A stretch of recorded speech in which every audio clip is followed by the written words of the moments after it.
इस अध्यात्म ज्ञान का बहुत गहरा और विस्तार है, बहुत इसमें गूढ़ रहस्य है और विस्तार के साथ इसको समझना पड़ता है।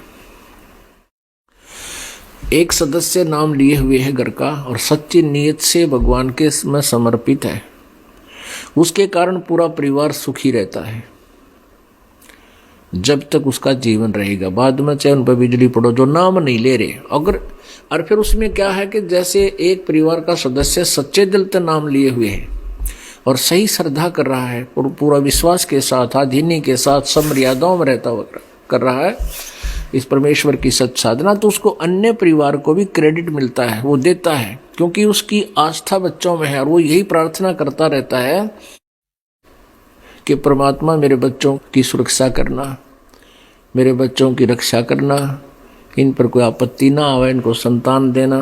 तो वो क्या होता है कि वो क्रेडिट तो उनको मिल जाएगा आपकी प्रार्थना से, लेकिन आपकी भक्ति माइनस होती चली जाएगी और आप मोक्ष से वंचित रह जाओगे।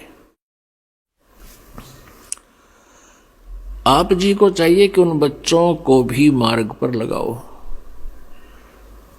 उनको भी मार्ग पर लगाओ। जैसे किसी के एक ट्रक के किसी के जो है ना कार में या पंचर हो गया, हवा निकलेगी और दूसरे के टायर ट्रक के टायर से उसमें डाल देंगे तो ट्रक भी खड़ा रहेगा। फिर वो ट्रक के अंदर से जो टायर से यानी ट्यूब से हवा निकाल कर वो छोटे व्हीकल के पहिए में डाल दी, व्हील में। इतनी राहत आप अपने परिवार को दे रहे हो और आप फिर खाली हो जाओगे। आपको चाहिए कि अपने बच्चों को भी उसी रास्ते पर लगा दो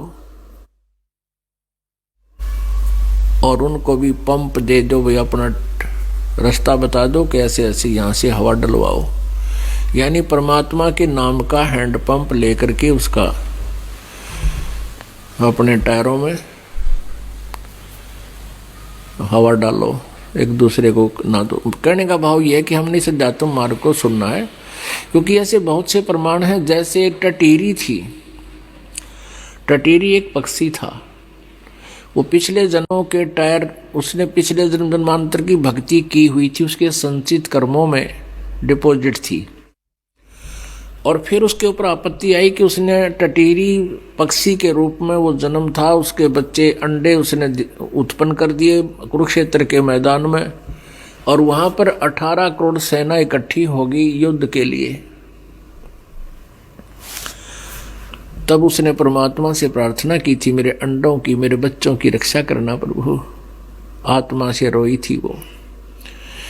उसी समय परमेश्वर ने ऐसी लीला की कि इंद्र के हाथी का एक घंटा जो गले में बांध रखा होता है 88,000 मन का, वहां से टूट के और उन अंडों के ऊपर आकर गिर गया।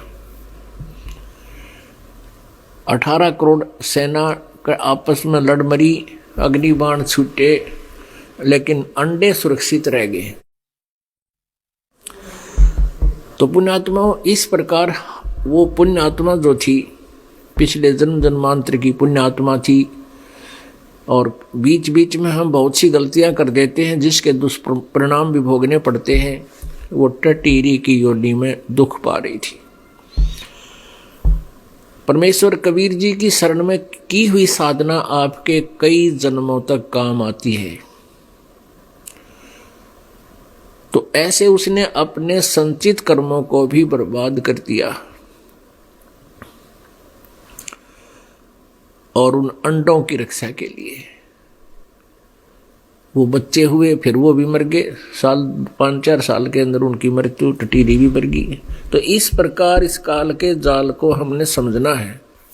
आप जी यहाँ आए किस लिए हो? यदि इन बच्चों की सुरक्षा और इन्हीं के लिए अपना जीवन व्यर्थ कर रहे हो तो आप जी ने भक्ति नहीं समझी। भाव ये नहीं है कहने का दास का, परमात्मा का भी ये उद्देश्य था। ये कहने का भाव नहीं है कि बच्चों में अस्थाई ना रहे या इनकी केयर टेक ना करें, नहीं। ये हमारा एक कर्तव्य है परमात्मा के बच्चे मान के।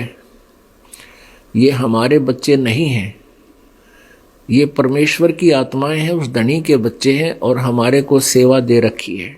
हम नौकर हैं उस परम पिता के। तो एज ए सर्वेंट हमने काम करना है, अधिकार नहीं जमाना। हम अधिकार अधिक जमाते हैं, अपना कर्तव्य कम करते हैं, कर्तव्य का पालन कम करते हैं और हम इनको अपना मानकर दुखी रहते हैं। क्योंकि हमारी सेवा लगाई है तो इनके दुख में दुखी होना हमारा स्वाभाविक जो है ना स्वभाव बना हुआ है। कि जैसे कोई नौकर है और नौकर का उस मालिक का बच्चा किसी कारण से दुखी है, उसको तो वो भी दुख होता है उसको साथ में, नौकर को। तो ऐसे ही हम अपने बच्चों को अपना ना मान करके परमात्मा का मान के, उससे डर के उनका जो कर्तव्य कर्म है वो पूरा करें और परमात्मा की भक्ति में नागा नहीं होना चाहिए, उसमें कमी नहीं आनी चाहिए। इस प्रकार हम अपने इस दैनिक कार्य को करते हुए, मनुष्य जीवन के कर्तव्य कर्म को करते हुए भी हम मोक्ष प्राप्त कर लेंगे। तो हम कहने का भाव यह है कि बच्चों को भी परमात्मा के चरणों में लगाना चाहिए और वो नहीं मानते हैं तो अपने जीवन के साथ खिलवाड़ करना बुद्धिमता नहीं है, उनको उनके भाग्य पर छोड़ दे। तो ऐसे हम यहां से निकल सकेंगे।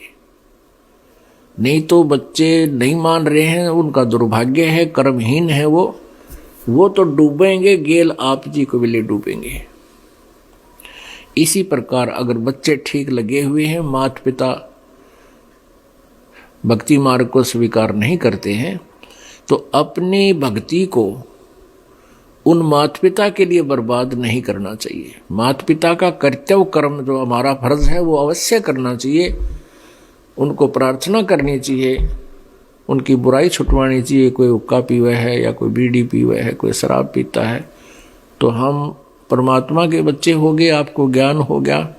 आप जी को चाहिए कि माता पिता से रह रहकर प्रार्थना करें विनम्र भाव से कि आप भी भजन करो, आप नाम लो, मनुष्य उसको ज्ञान सुनावे, उनको पुण्यात्मा है वो मान जाती है। और फिर भी कोई अनाड़ी है, माता पिता नहीं मानते हैं, तो उनके साथ अपनी भक्ति को नाश नहीं करना चाहिए। बात ये भी नहीं है कि उनका आदर नहीं करे, उनकी सेवा नहीं करे, खूब करे, एज ए फादर मदर उनकी पूरी श्रद्धा रखे, उनका सत्कार करे। ठीक है, वो अपने कर्म के आधार से दुखी हैं तो क्या करे, इलाज करावे, डॉक्टर को दिखावे, सेवा करे उनकी, पैर दुख है तो पैर दबावे, सिर दुख है सिर की मालिश करे, पूरी सेवा करे, लेकिन अपनी भक्ति बर्बाद नहीं करे। यदि आपने मोक्ष चाहिए, कहते मात पिता मिल जाएंगे, मात पिता मिल जाएंगे 184 मोह, ये सतगुरु सेवा और बंदगी भाई फेर मिलन की ना। आज हम माता पिता हमारे, ठीक है, हम अपनी भक्ति आशीर्वाद उनको प्रार्थना करें भगवान से, हे परमात्मा इनको ऐसे कर दो, वैसे कर दो, स्वस्थ कर दो। ये हम पहले तो कहा करते थे कि भगवान इनको स्वस्थ कर दो, और आप जी की भक्ति से वो स्वस्थ अवश्य हो जाएंगे, लेकिन आपकी कमाई का बहुत अंश, बहुत ज्यादा भाग समाप्त हो जाएगा। फिर हमारे अंदर ये आता है, क्योंकि हम बालक हैं इसीलिए काल के जाल से नहीं निकल पाते। फिर कई कहते हैं भी माता पिता के लिए क्या हम इतना नहीं कर सकते, जिन्होंने हमारे लिए इतना किया, पाले पोसे, क्या हम उनके लिए दुआ नहीं कर सकते? अब ये तो बालका वाली बातें हैं जो ये दास आपको समझाना चाहते हैं कि ये माता पिता तो बहुत मिल जाएंगे। गधे बनोगे वहाँ माता पिता, कुत्ते की योनि में जावांगे वहाँ माता पिता, बैल गाय बनेंगे वहाँ माता पिता। अब भक्ति नहीं मिलेगी फिर वहाँ पर, वो पिताजी भी कितना गधा बनेगा और आप भी गेला वहीं पर गधे बने पाओगे। वो उसकी गर्दन पकड़ेगा और वो उसकी गर्दन पकड़ेगा, फिर कोई से के सूत में नहीं आवेगी। अब इस ज्ञान को बालकों के उस पुराने आधार से नहीं तोड़ना है, परमात्मा के ज्ञान के अनुसार फूक फूक के कदम रखना है। यदि आप जिन यहाँ से चलना है और यहीं रहना है तो फिर आप कुछ भी करते रहो। आपको और अन्य साधना जहाँ आप और कर रहे थे वो तो एक अन्य की नहीं थी, यहाँ आपको भक्ति का ढेर हो रहा, आपकी सुमन का, आपकी कमाई का, आपका दान का, क्योंकि ये शास्त्र अनुकूल साधनाएं। लेकिन इन मर्यादाओं का पालन नहीं करोगे तो आप इतना कुछ कमा कर भी यहीं रह जाओगे, पार नहीं होगे। कई बोली आत्माएं कहती हैं हम क्या अपने माता पिता के श्राद्ध भी नहीं निकाल सकते, उन्होंने हमारे लिए इतना कुछ किया। उनके लिए आप इतना कर सकते हो, अपनी दुआ ना समाप्त करके, आपके माता पिता बीमार हैं, अस्वस्थ हैं, उनको दुआ ना करके केवल उनके लिए कोई ऐसा धार्मिक अनुष्ठान उनके निमित्त आप करा सकते हो, यहाँ अखंड पाठ करवा सकते हो, उससे भी उनको बहुत राहत मिल सकती है। लेकिन अपनी दुआएं नहीं किसी को देनी चाहिए, बद दुआ भी नहीं देनी चाहिए, वो भी हमारे ऊपर भार बनता है, हमारी कमाई नष्ट होती है। और शुभ कामनाएं भी नहीं देनी चाहिए, वो भी हमारे ऊपर बाहर, हमारी कमाई नष्ट होती है। हाँ, उनको ज्ञान दे, आपके निकटतम जैसे भाई है, अपनी बहन के निमित्त, माता के निमित्त और अपनी पत्नी के निमित्त, बच्चों के निमित्त जो नहीं मार्ग पर लग पा रहे उनके निमित्त को पाठ करा सकते हो, उससे उनको शुभ संस्कार मिलेंगे, पुण्य मिलेगा और उनसे धीरे धीरे हो सकता है उनका माइंड भी परिवर्तित हो जाए और वो भी फिर मार्ग पर लग सकते हैं। नहीं तो उनको उसका सहारा अवश्य मिलेगा। तो इसका ये विकल्प है। तो पुण्यात्मा परमात्मा बताते हैं, एक लेवा एक देवा दूतम और कोई किसी का पिता नहीं पूतम। ये ऋण संबंध जुड़ा एक ठाठा, अंत समय सब 12 बाटा।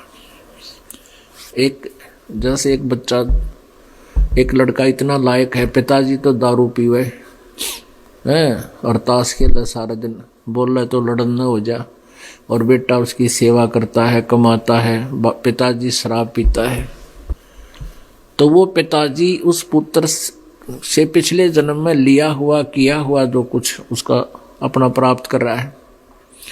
एक बेटा ऐसा है, माता पिता कमा रहे हैं और वो गोटी लगाता है, जुआ खेलता है और पैसे को बर्बाद करता है। माता पिता रोते रहते हैं बैठकर, वो मानता नहीं है। तो पिछले जन्म में उस माता पिता ने उनका कोई ले रखा था, अब वो पूरा करके छोड़ेगा। तो एक लेवा एक देवा दूतम, कोई काहू का पिता नहीं पूतम। ये ऋण संबंधी जुड़ा एक ठाठा, ऋण एक दूसरे की उधार आपके ऊपर है। और इस कारण से ये एक परिवार बना बैठा है। अंत में सब 12 बाटा। आपकी मृत्यु होगी, ना जाने कहाँ जन्म होगा। बेटे की मृत्यु होगी, पता नहीं संस्कार वश कहाँ जाएगा, कौन से देश में जन्म होगा। अंत में सब 12 बाट, अलग अलग 12 बाट, बाट माने रास्ते, अलग अलग रास्तों पर जाओगे, फिर ना जाने कभी मिलोगे ना मिलोगे किसी जन्म में। इन सब बातों को विचार करके पुण्यात्माओं अपने मोक्ष कराने के इस उद्देश्य को, लक्ष्य को प्राप्त करना है।